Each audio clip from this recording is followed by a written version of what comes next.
Basement Politics, Unfiltered with Freddy Vazquez.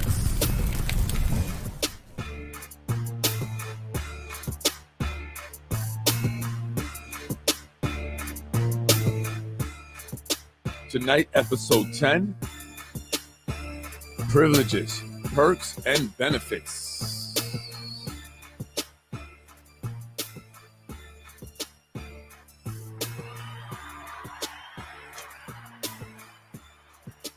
Good evening. You hear the crickets? It's late. Good evening. Thank you. If you're joining me this evening, I'm Freddy Vazquez. This is Basement Politics Unfiltered, episode 10. I'm titling it Privileges, Perks, and Benefits. How you doing, folks? Good evening. Really quick, I just want to go over or mention something. If you don't already know, the Attorney General, Letitia James, just announced her reelection for Attorney General. She's not running for governor like she initially announced. So that means that Senator Shelley Mayer announced that she will be now running for reelection to the Senate, not for Attorney General, as she stated. Although she did mention, if you watched the podcast a couple of days ago, well, I had the senator on, that things could change, and that she was, for now, had announced her bid, but it could change, and it did, as you see. So I wanted to mention that. So Shelley Mayer is no longer running for Attorney General. She's running for re-election, and so is Letitia James, the Attorney General. I'm not sure. I guess Letitia James just figured that she wasn't going to win. The current governor is, I'm sure, supported by the powers that be. I have my opinions on her, but that's for another podcast. Anyway, welcome, everyone. Tonight I want to talk about perks, benefits, and privileges that are often utilized or given to our city council, our elected officials, such as vehicles, city vehicles. And this stems from a post 2 days ago where a city vehicle, a black Ford Explorer, was seen in Dobbs Ferry, parked illegally. The fact that it was parked illegally is what made it, stand out, and why the person took the picture of the vehicle. They took a picture of the plate, and then they took a picture of the front where there was a plaque. On the plaque, it said Yonkers City Council member. And this caused quite a stir, and this left a lot of people wondering, which city council member did this vehicle belong to? After it was shared by a couple other websites, news pages, I shared it myself. I want to show you that here. And then after I shared it, I received a text message. I won't say from who, informing me that the vehicle was assigned to Councilwoman Pineda. Does anyone know if that's true? Anyone confirm that? Does it belong to the councilwoman, or was it assigned to the councilwoman? I'd like to know. I'll tell you why I'd like to know. You see there, Yonkers City Council member entitlement, post by John Thomas in the Yonkers Voice. Yonkers City Council member, we would appreciate if you don't park illegally Dobbs Ferry and block a heavily used crosswalk and blocking in a car. The entitlement is strong with this one. Geez, you blocked a car in and you parked in front of a heavily used crosswalk. Talk about lack of consideration. What were you doing in Dobbs Ferry in the evening hours with a city vehicle? And why were you parking in front of a crosswalk? Well, I've done my deductive reasoning because I know of some of the council members' cars, and I boiled it down to 3, and then I spoke to a couple of people, and it came down to that one person. And According to my deductive reasoning and the source that sent me a text, the car belongs to Corazon Pineda. Now I'm wondering, what are the rules on that? Is that something that the inspector general would look into? I mean, according to information that I've heard, that was told to me, the councilwoman is not really good with city cars. Apparently, she's crashed a few of them as in her time as city council, in the city council. Um, did she pay for those? How much did that cost? How much damage? Was she at fault in those accidents? Again, is that something that the attorney general, Liam McLaughlin, should look into? What's going on here? Now, let me ask you, what do you think? Should they be getting vehicles? Should city council members receive um, city vehicles as perks? After all, it's a part-time job, is it not? I mean, most people who have full-time jobs don't get a car. And I understand they have to go places, but where really are they going? I mean, to another fundraising event? I think you should use your personal car for that.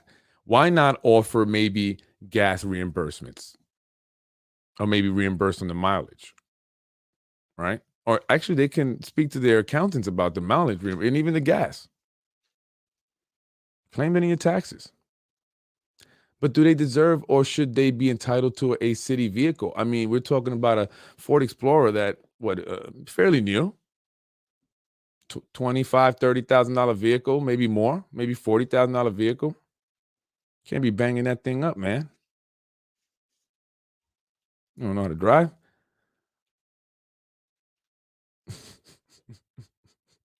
What do you think? What do you think? Should they be entitled to a car? Also, plaques. I've heard people complain about the place cards, that they kind of abuse and park wherever they want. Look, I don't know. I don't know. I think though, using the car, being assigned a car, a city car, I think that's just a waste of taxpayer money. I think they can use their personal vehicle, and I think they can get reimbursed for the gas. I mean, after all, again, it is a part-time job, and they're not going far. As you can see, it gets taken advantage of, and it gets abused.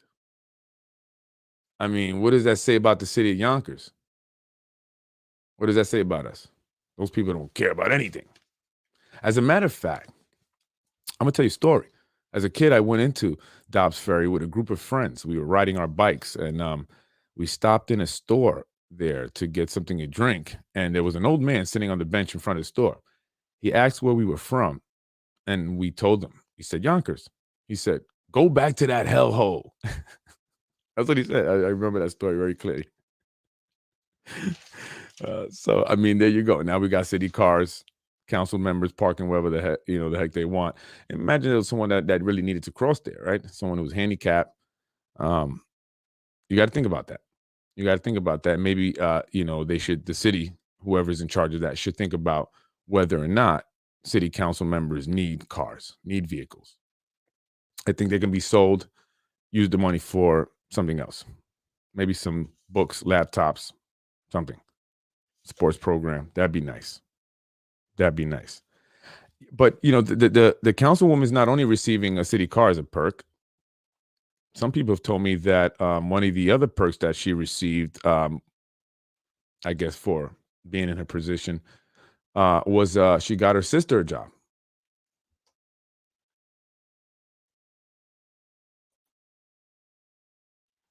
Check out the Pinedas. Not doing too bad.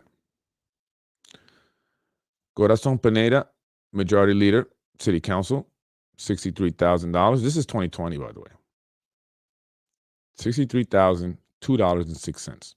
Her sister, Linda Pineda, executive assistant to the mayor.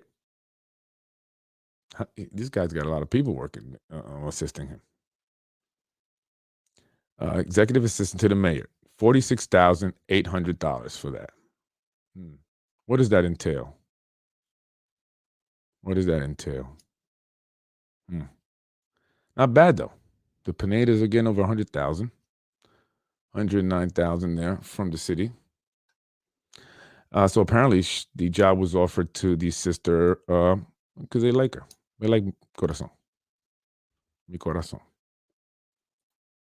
They like her a hell of a lot better than Tasha Diaz. They didn't even want Tasha Diaz elected. Did you know that? You would think she was riding with them from start, but no, she wasn't. She wasn't always riding with them. They didn't want her elected, and in fact, another gentleman, another gentleman who seems to have found ways to take advantage of perks and benefits, had his husband contest Tasha Diaz's signatures, similar to the way that Mr. Morales did in the race, or actually in the case with Carlos Burgos. Yeah, there was a lawsuit and all that stuff too. It's almost like deja vu. We live in the Matrix. Who wants to see that? Can you see that? Robert Voorhees, not to be confused with Jason Voorhees, no relationship, is the husband of former city council member Michael Sabatino. Apparently, Mr. Voorhees felt that Miss Friedman Diaz, by the way, she changed her name to Diaz because, from what I'm told, allegedly, to cater or to relate more to the Latinos because she lives in an area that's heavily populated by Latinos. What, Latinos are not going to vote a black person in? I don't think so. I think we would. I married a black woman. I would surely vote one in. But apparently, Mr. Voorhees did not want this African American woman on the council for whatever reason, and he challenged her signatures. Again, similar to the fashion of Morales challenging Carlos Burgos' signatures on behalf of Councilman Rubo with the assistance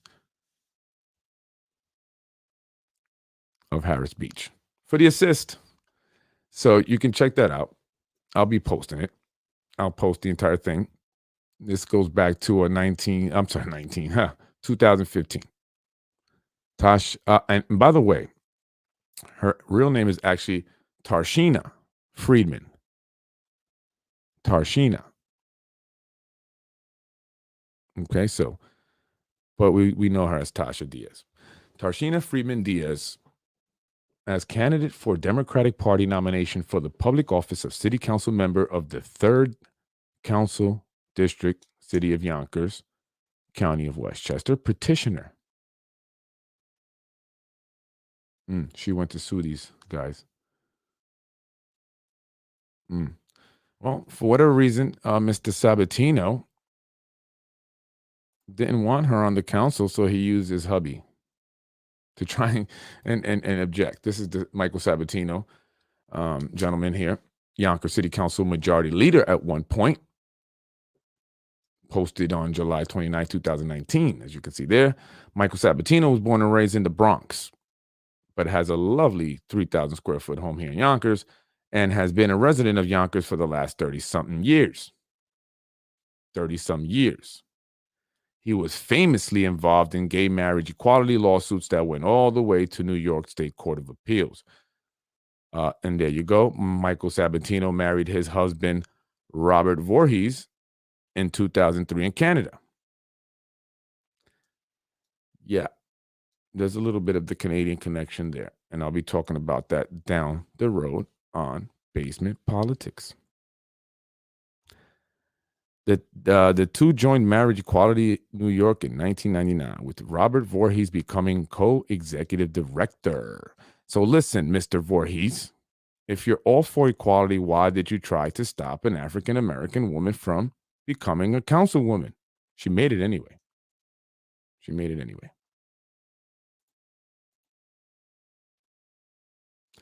Currently, Michael Sabatino serves as Director of Office of Constituent Services. So again, let's talk about perks, benefits, and privileges. This is his current position. They couldn't let him go after he lost. Mr. Sabatino rakes in a whopping $118,823.47 for his role as director of constituent services. Now, what does that mean? Somebody actually made the comment that the person in the black Ford Explorer the other day in Dobbs Ferry was probably doing some constituent services thing. What does that mean? What does that mean? Does anyone know what the director of constituent services is supposed to do? I mean, for $118,000, they have to do something. You would think you would know about that, right? What did that person do?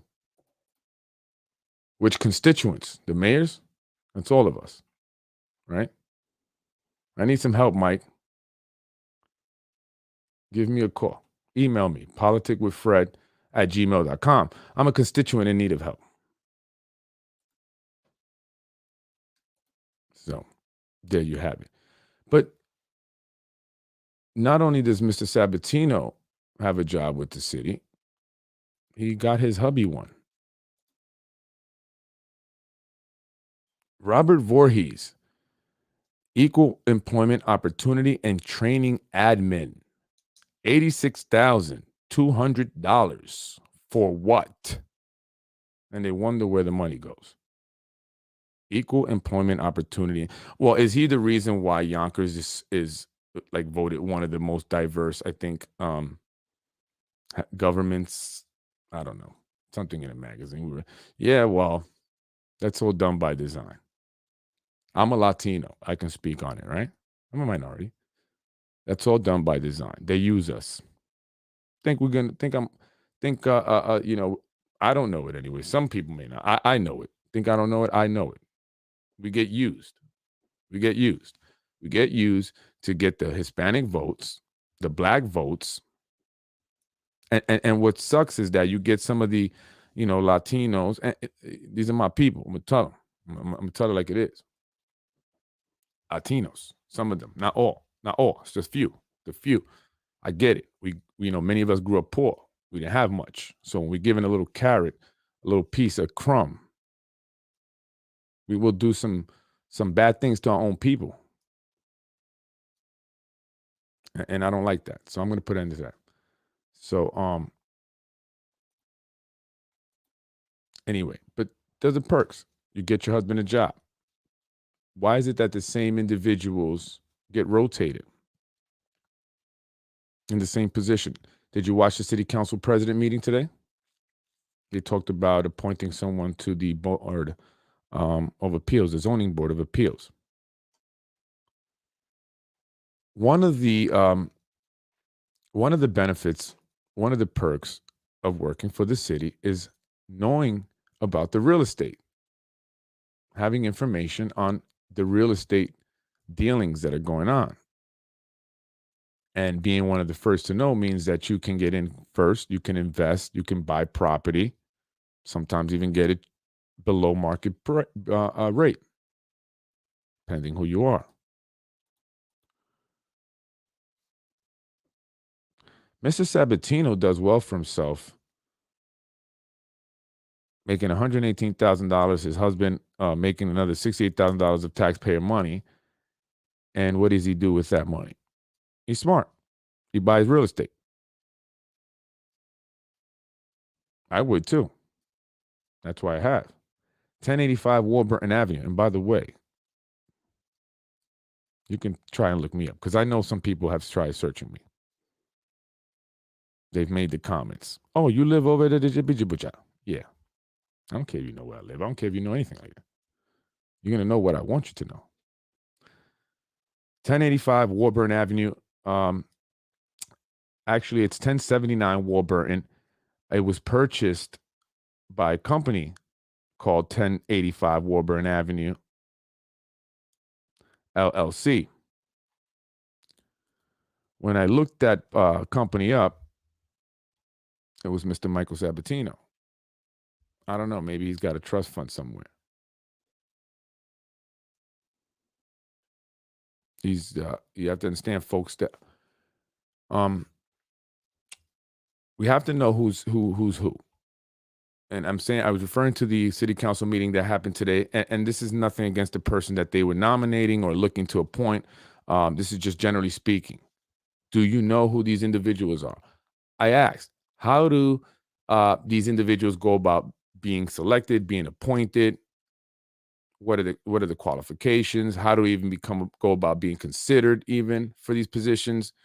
Um, I don't understand. In doing some research, trying to understand Yonkers politics, all the boards, committees that they have here in the city, from the Yonkers Community Development Agency, the Yonkers Industrial Development Agency.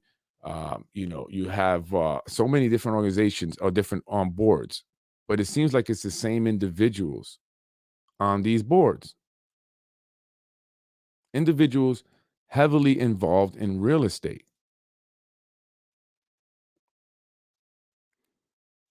I mean, is there any conflicts of interest there? Is anyone tasked with looking into that? Liam McLaughlin, is that your job? Again, going back to Michael Sabatino. I mean, again, somebody maybe make a comment. I don't know. Maybe he's a trust fund baby.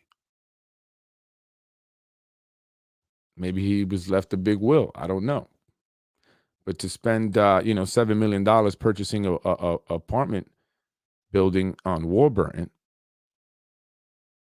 with a salary of 118,000, that's good money. I guess nowadays it's almost not, but that's good money. But is it enough to buy a $7 million building?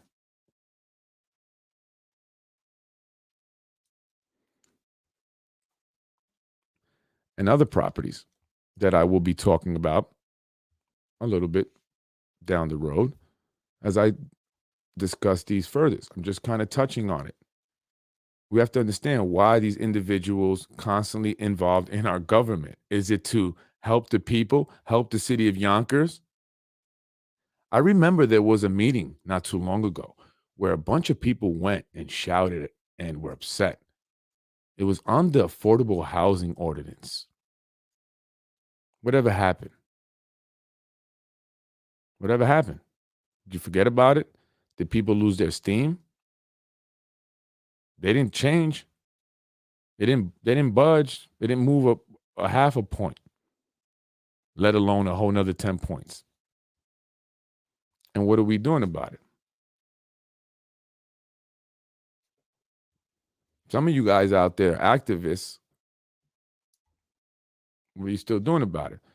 We have to understand what's going on. Why are individuals who are in our government constantly in our government, constantly being appointed to certain positions? Why is it that the mayor's sister-in-law is the executive director of the YIDA? And I'm not trying to be negative. I'm not. I'm being positive. The laws of attraction, positive. I'm just asking questions. I'm just asking questions. You know, Mr. Sabatino could be quite possibly connected with a development going up on Buena Vista and Prospect that receive YIDA money, YIDA tax breaks. Is that a conflict of interest? Was he involved in helping that along? The company that's doing the development there is Keen's Capital Construction. Gentleman by the name of Michael Casarella filed for the incorporation of the company. And they got the bid there on Prospect. I remember when the signs went up that they were going to be, holding meetings, but they don't really announce it. They do put those blue and white signs up. I mean, most people don't even know what the heck that means. And it just so happens that a company with a connection to Mr. Sabatino, I believe a former business partner, got the bid and is also getting YIDA funds. Tax breaks. By the way, did you hear about the fact about the change that they want to make to three families, and higher? So if you have a three family property or more, they're gonna make you pay for garbage collection as if you were a big commercial building, like one of these big developers. You're gonna have to pay that. That's like an added tax. Again, I'm going back to what I said in prior podcasts. Where do you think they're gonna get the money to supplement the increase in expenses and usage of city utilities, city resources, fire, police, public works, if these developers are getting breaks through their friends that are in our government, that are in the Yonkers government? And now they go and look for ways to increase costs for us, right? If you have a three family or more, you're going to have to pay for garbage, similar to the way that big commercial buildings have to pay. Somebody was asking me, I wonder if the mayor is going to start a garbage collection company. They already have one already. I think that's oil. So this is why I do my podcast. This is why I present this information. Liam McLaughlin, Mimi Roca, Letitia James, Thomas D. Napoli. That's a whole lot for you guys to come down here and bite on and chew. A hell of a lot more than they have for that crazy Mike Cater crap. So I can, going back to John Rubel, and I don't want to continue to talk about him. I don't want to get any more text messages from anonymous numbers about him. But he's the chairman of the real estate committee. His landlord, AMS, donated $4,000 to his campaign, which, by the way, he didn't run against anybody. He ran against his best friend's or good friend's wife, supposedly, but still managed to get all this campaign money. Was that like saying, hey, you still have to pay the rent, but we're going to give it back to you in a contribution for helping us out with Chicken Island? I don't know. Just a thought that I had. I don't know. I wonder if Liam has these thoughts. Or is he just saying, I got him. I got him back. I got Mike Cater back. You're still in the freaking government. You're still making money, Liam. I hope you weren't bitter about it, because you and I know that this is nonsense. You could let this go already. You know it. You know it. Here's something to look at. Where's Sabatino getting all his money, buying all his property?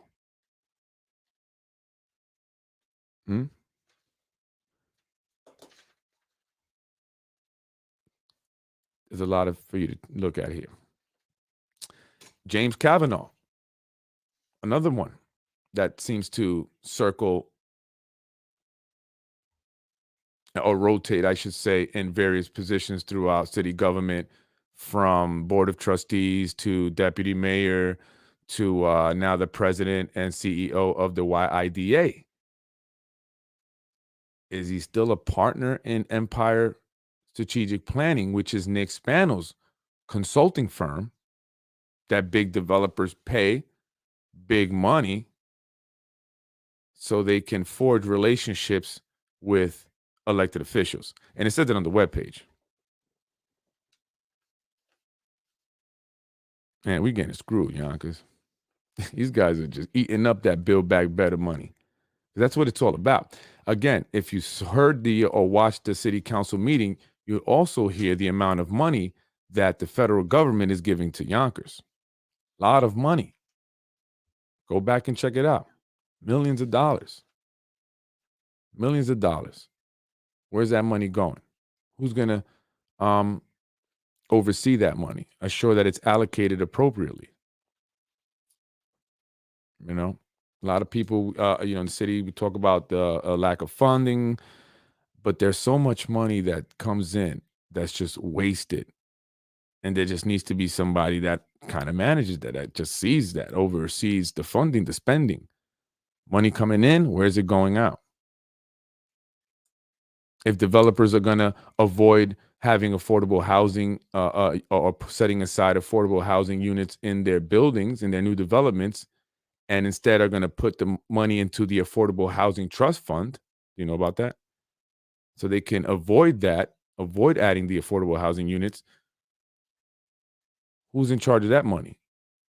And who's in charge of assuring that that money that was now put into that fund goes to actually developing the affordable housing that it says it's supposed to go develop? And where? At the top of Nordine Hill, where there was just recently a pursuit that ended in a car crash of a black Ford Explorer.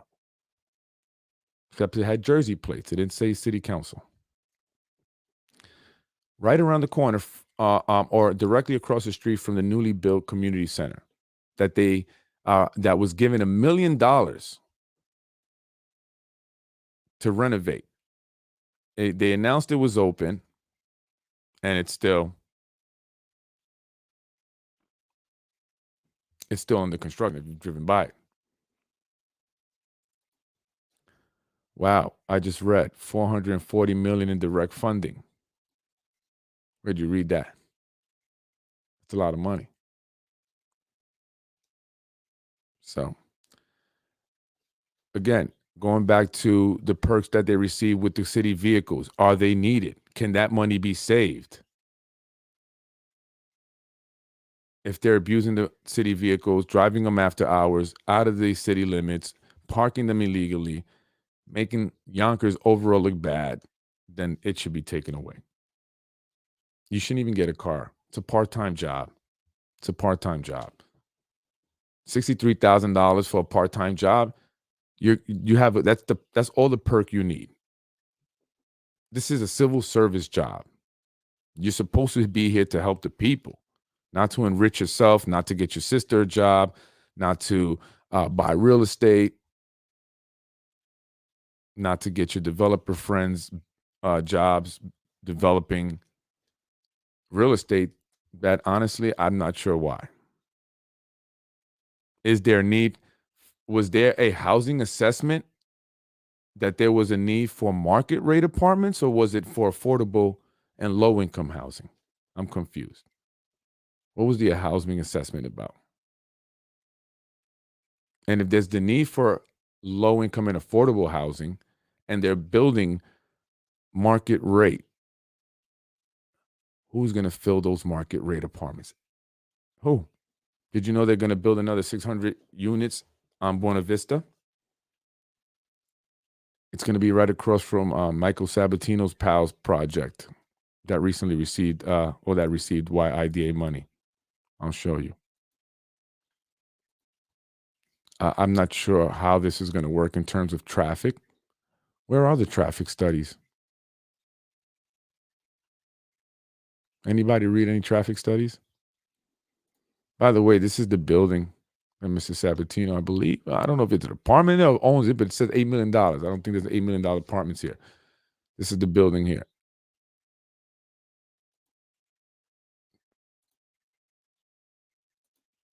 Check it out. 1079 Warburton. Now, this Regency development, $32.6 million.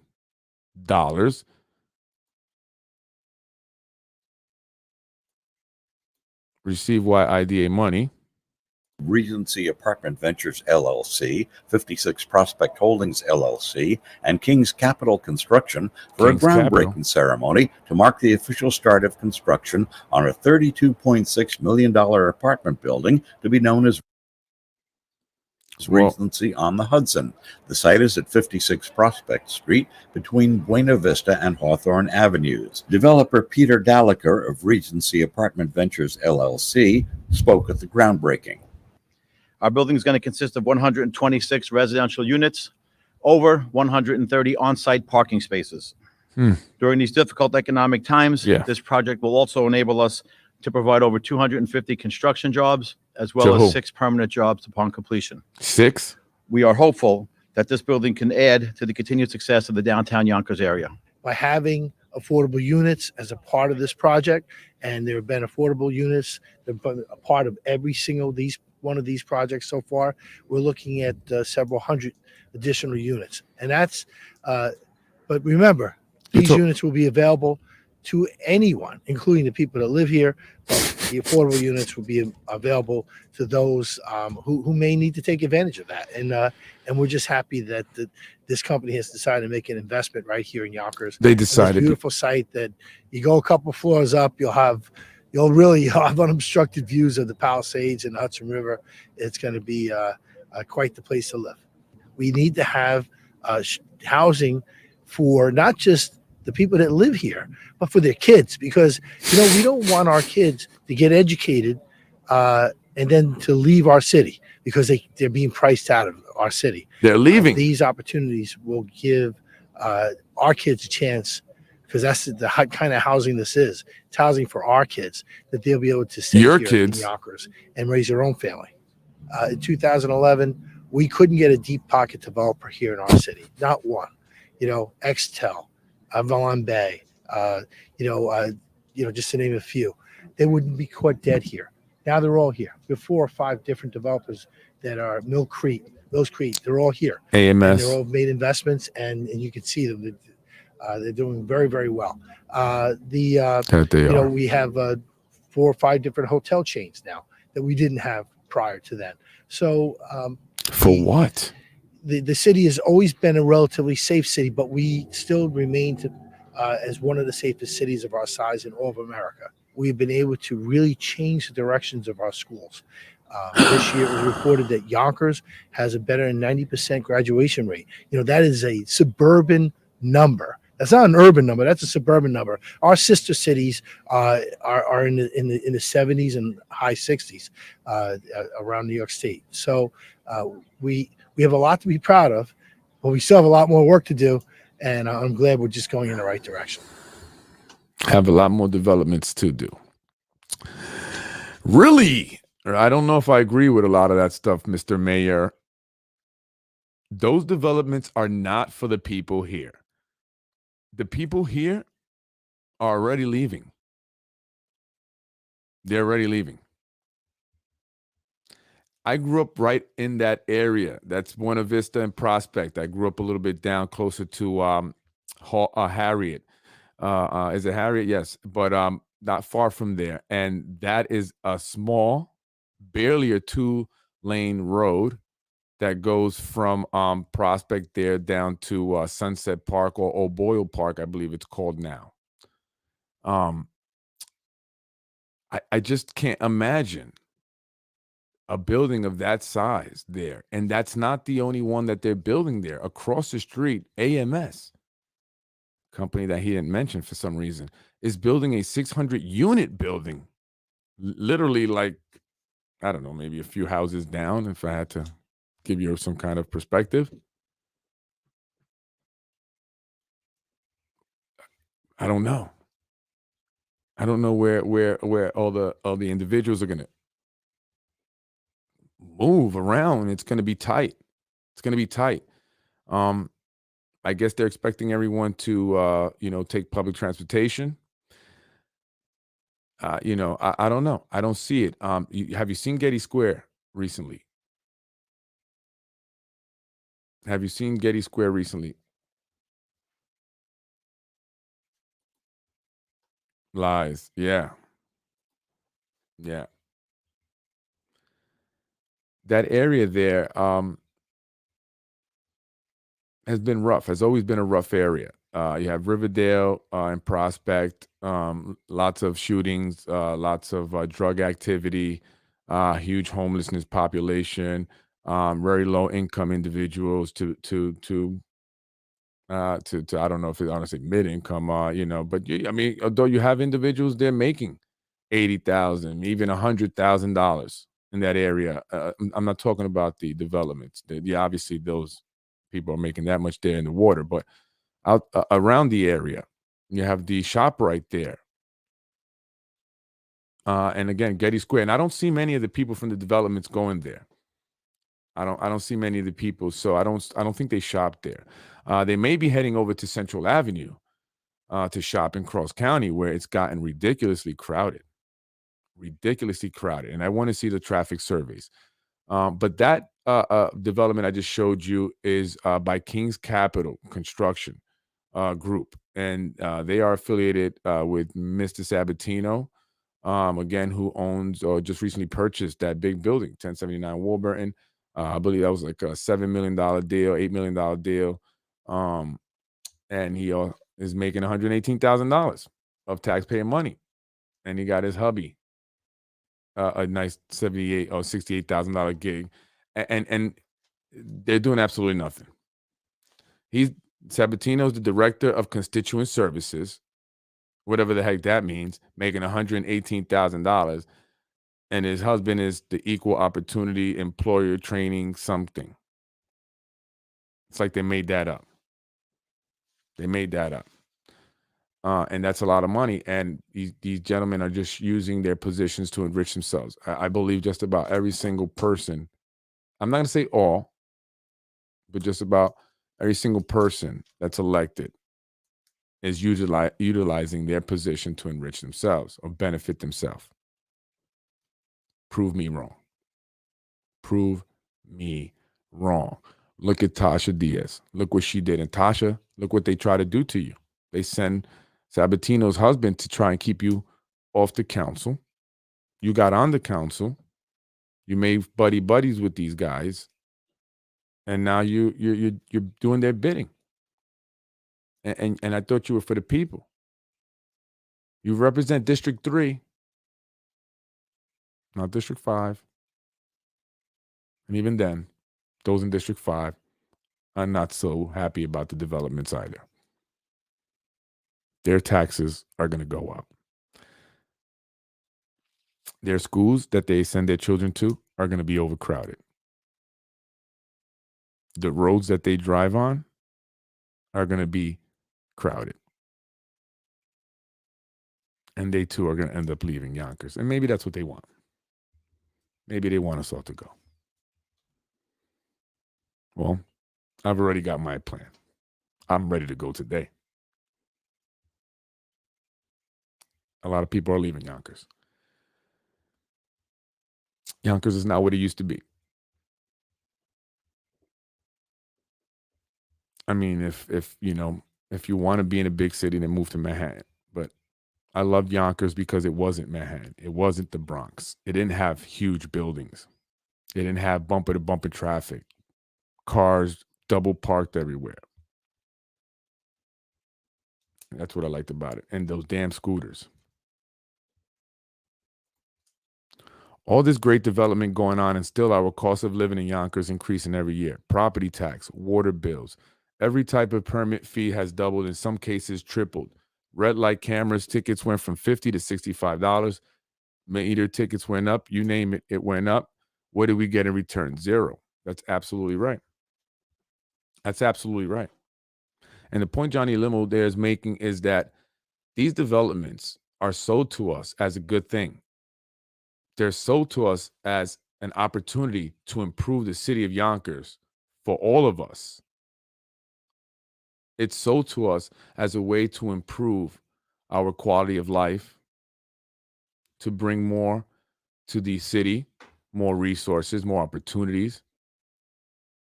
But that's not the case. Hasn't been the case. Hasn't been the case. You heard the mayor. That development is supposed to be bringing 100 or so construction jobs, but they're all going to companies from Rochester, Connecticut, New Jersey, everywhere but Yonkers or Westchester.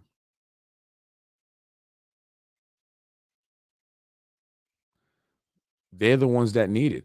And that's the reason why those IDA breaks exist, to give and provide, to create jobs for the people that the IDA serves, which is Yonkers, Westchester IDA serves Westchester. So if they're giving breaks, they need to give those projects to local labor. And if they're not, they're abusing and misusing IDA funds, IDA resources, and whatever else the IDA has the power to do. And that's why you have the mayor as the chairman, you have his sister-in-law as the executive director, you have Jim Kavanaugh as the president and CEO, partner and former lobbyist of Empire Strategic Planning, Nick Spanos consulting firm.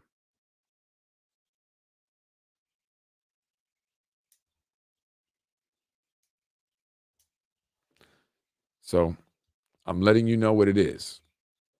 I'm going to put out more information. I'm going to continue to get a little deeper. And as you noticed, I've gotten a little deeper, a little more deeper, a little bit more detailed.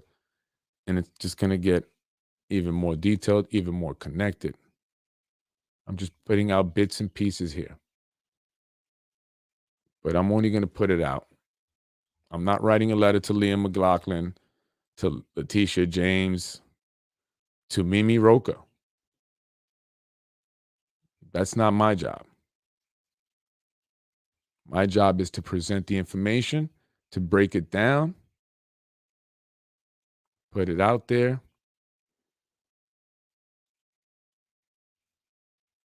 and then it's up to the people of Yonkers. It's up to you to vote the right people in and the wrong people out. It's up to you to demand change. I hear the comments. I appreciate them. People are talking. People are saying I'm speaking the truth. I'm trying, but that's not my goal. That's what I'm doing, but that's not my goal. My goal is not simply to speak the truth. My goal is to inform and put the information out there. And for those who consider themselves community activists, community leaders, change agents, there you go. Run with it. Run with it. In reality, we lost. Look at Getty Square. No bike unit, no foot post, and we wonder why crime is on the rise. The mayor took the cops away and refuses to hire even on the waterfront. We always have police patrols assigned. So what good is development if quality of life in Yonkers is going downhill? That is absolutely correct. And I don't think they want the people of Manhattan and the Bronx or wherever else the people are coming from to know that. Somebody was saying I wasn't being positive when I was mentioning or showing some of the issues that were going on in the city, the downtown area in Getty Square, because people are going to get the wrong impression. No, they're going to get the right impression. People may want them to get the wrong impression. But again, I don't think they very much care. I don't think they very much care if those buildings are occupied to maximum capacity or they're not. They're not going to live here. They're not buying a house or living in those apartments.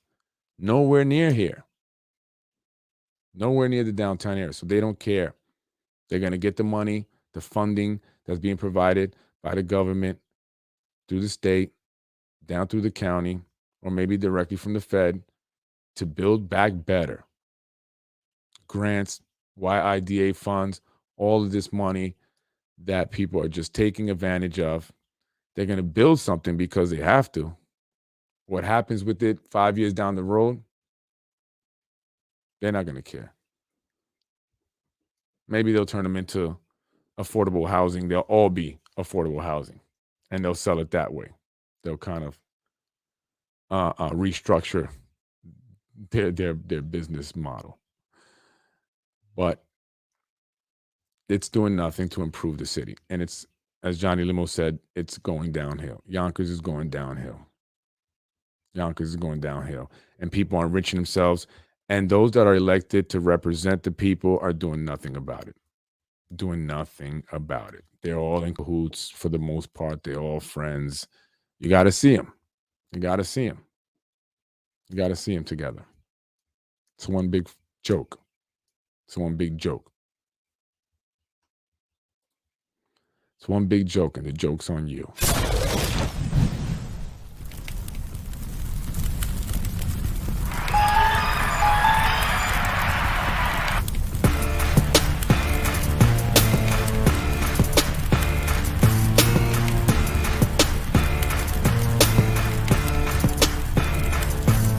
Join me for part 2 of Basement Politics Unfiltered. Privileges, perks, and benefits. Who else is getting perks? Who else is getting benefits? Who else is buying real estate? And at what cost? Who owns what? How are they tied into the developers?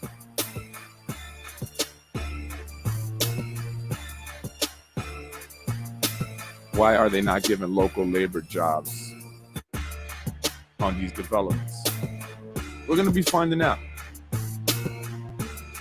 Tune into Basement Politics. Make sure you share. Make sure you like. Let everyone know. Keep talking. Keep talking. And trust me, they know what I'm saying. They've contacted me. I've been contacted by those elites.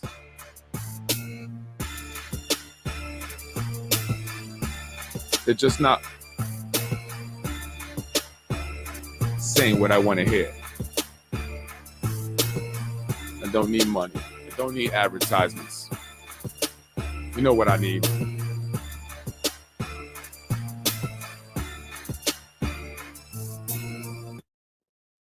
I need Happy birthday!